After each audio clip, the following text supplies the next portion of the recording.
Hey friends, what's up? Ash here. Welcome back to Gents. Getting cold, freaking frigid, like legitimately just uncomfortable. It's like every summer I go, man, it's so hot. Can't wait for winter. Then winter gets here and I'm like, I take it back. I want to be next to a pool right now, sipping a margarita. But instead, I'm bundled up with multiple layers of clothing and feel absolutely miserable. So today, what we're doing is we're talking about some fragrances that when it's cold outside, these are gonna cut right through that wind, that ice, that chill. They're gonna be beast mode. They're gonna be taking the steroids. They're gonna be taking the D-ball. They're gonna be getting the gyno. We're off the trail already. We have fallen off the tracks. Let's talk about it. Let's talk about some scents, man.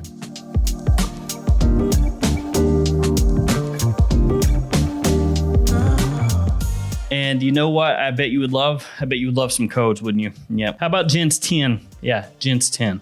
That will save you 10% off maxaroma.com or twistedlily.com. That's a twofer, double power. Or if you shop at luckyscent.com, use the code 10GENTS. That will also give you 10% off. Only it'll give you 10% off Lucky Scent, not the other websites. Okay, let's jump into it. Let's roll up our sleeves. Let's start talking about some beastly fragrances here. Now, I guess to an extent, you could say that any fragrance can be a beast mode fragrance, as long as you put enough of it on. I mean, sure, there are some fragrances out there that wouldn't work, but there are other ones that, you know, people will say, oh man, this performance sucks. And I would say, have you tried opening and dumping the entire bottle on yourself? Because, you know, it really does wonders for performance. But these ones, these are strong. These ones you don't need all that many sprays for people to pick you up easily. Let's kick it off with Eros Eau de Parfum from good old Versace. Now, Eros Eau de Toilette has always been, off my skin anyway, a heck of a performer. Stuff projects, lasts forever. It'll get you noticed easily.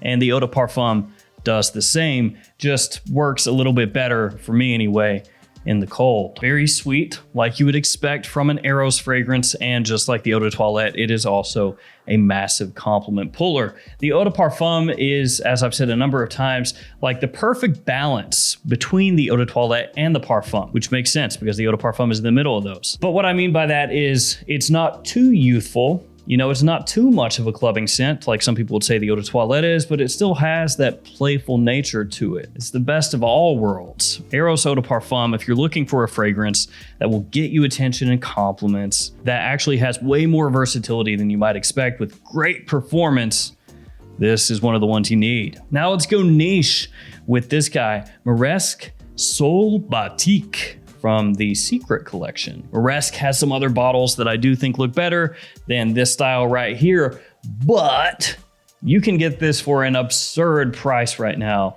at FragranceNet. It's like $65 or something. Just ridiculous quality for that price. So what are you gonna get with this one? Well, you're gonna get a little bit of incense, so a touch of smoke, nice amount of cardamom off the top, and then amber and vanilla as it dries down. Now, does it sound like those notes are like your quintessential go-to fall wintertime type of fragrance that's an ambery, spicy, sweet scent that will get you attention while giving you performance? Is that what it sounds like? Yeah, that's because that's exactly what it is. The quality is very high. You could think of this to an extent as like a more wearable, higher quality niche take on Mugler's Amen, the original Amen, which, by the way, in case you're unaware, Amen, also a monster in terms of performance. But that one's glory days have sadly sailed. Next up, Dior Homme Intense. I gotta mention Dior Homme Intense. I gotta get some iris into this list. Sorry, not sorry. That creamy, makeup-y, lipsticky iris right here. I live for this, okay? The ambrette in here smells fantastic. A little bit of fruitiness as well. Dior Homme Intense is probably one of, if not the best, formal menswear kind of fragrances in the designer realm in the last ever since the beginning of time. And the performance of that is insane. It is really, really strong. Dior Homme Parfum, also very strong, but hard to get. But I had to give a shout out to that one too. Next up, Luna Rossa Carbon. Good old Prada coming through with a little bit of Sauvage action.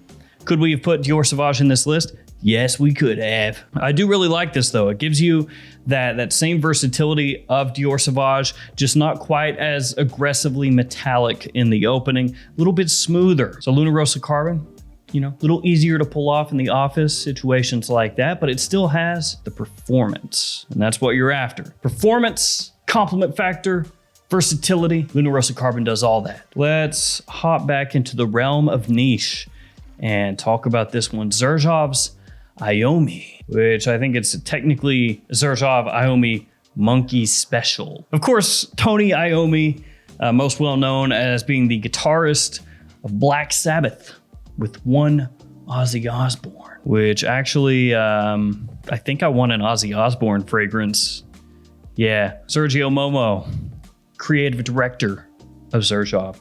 Go ahead and hit Ozzy up. See if you can do that one next. People in the comments being like, oh, is it gonna smell like bat? I mean, it might, I don't know. Iommi is very powerful. This fragrance packs a wallop. Like some of the fragrances I've talked about up to this point have been very, very strong, but then this one is very, very, very, very strong. You see the difference. There's a lot of sweetness in this one, almost overwhelmingly sweet, I would say. It's got vanilla in here, passion fruit, some boozy rum, caramel, labdanum, patchouli, sandalwood, just a whole bunch of notes, as you've come to expect from most Xerjoff releases. And when you smell it, even just from the atomizer, it's like being overwhelmed with that spicy sweetness, where you can almost think of it as like a boozy potpourri or something off the atomizer, but off skin, trust me, infinitely better than how that sounds. This stuff will last forever off your skin, and if you spray it on your clothing, good luck. You might get it out after a few washes. After that one, let's go with another dark fragrance, at least in terms of the bottle, Uomo Signature from Salvatore Ferragamo. This is, for me, the pinnacle of the Ferragamo Uomo line. This is similar to the original Uomo, but it basically turns everything up to 11, much like Spinal Tap. Why don't you just make 10 louder? Because Uomo Signature goes to 11. Every time I make some kind of joke like that, I date myself and I just look like a corny cornball. But it's too late.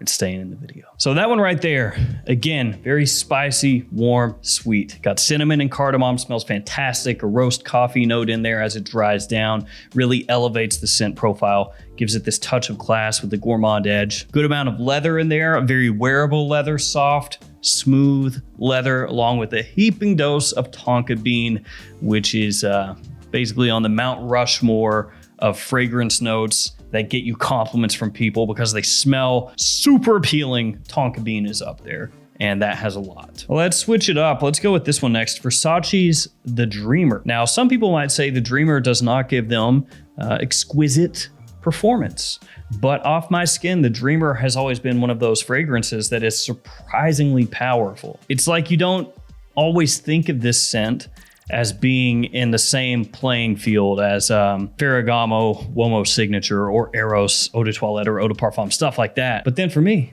it is very aromatic. It has tobacco in here. The opening, some people don't like a whole lot. Some people think that the opening is a little bit off-putting. I actually think it's super unique and interesting. Good amount of lavender in there and sage along with other florals. Then as it dries down, some tonka. Really, really fantastic scent. And this one is not just a cool weather fragrance. This one you can just about pull off year round, though in the middle of summer, probably go with something else. After that, let's talk about this guy, Spicebomb. Just regular, boring old Spicebomb. Also, Spicebomb Extreme. That one, very good in terms of performance. Actually, more than this one. But I wanted to give the OG just a little bit of love here. Give him a little push out the door. Here you go, buddy. Don't let your younger brother outshine you, even though your younger brother kind of does things a little bit better. Don't tell Spicebomb that, though. So Spicebomb is, as the name would lead you to believe, a bomb of spice. That's right. Pink pepper, saffron, cinnamon, pimento, just all kinds of different spices coming together with a really nice tobacco note as it dries down. Also has leather in there, a little sweetness, a little bit, a touch of like a resinous sweetness. But ultimately, what's going to make or break that one, once again, is the opening. It is quite aggressive with the spice, which I have always liked. Now, again, going back to Spicebomb Extreme, that one smooths out the spice a little bit, adds some black vanilla. So if you want something a little heavier on the sweetness, then check out Spicebomb Extreme. But if you want more just straight up spice, along with, as I said, tobacco and leather, then the OG. After that, we go into the final niche, for this video anyway, Ani from Nishane. This is an extrait de parfum. And really, there are a number of different Nishane fragrances that do have great performance because they are extrait de parfums. It has great woodiness, warm spice. Once again, little touch of ginger and citrus off the top.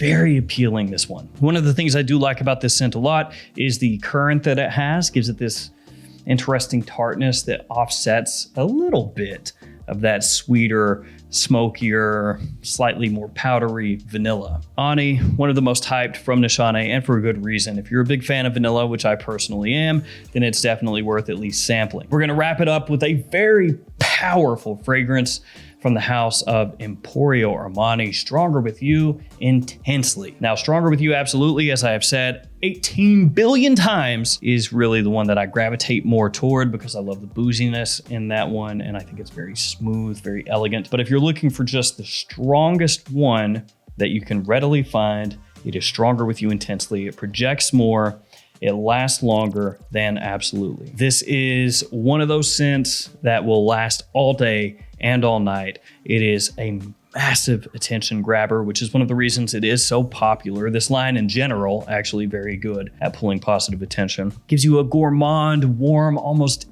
edible kind of scent profile. Utilizes that glazed chestnut / toffee note that the Stronger With You line is really well known for. And if you're looking for an easy to wear designer fragrance for cold weather that's gonna pretty much do anything you could ask it to do, Stronger With You Intensely. All right, guys, so that's gonna do it for me. 10 very powerful fragrances. These 12+ hour lasters, these beasts, these unchained beasts. Thank you guys for hanging with me. Thank you for your support. Stay safe out there, and I'll see you tomorrow with another fragrance video. See you later.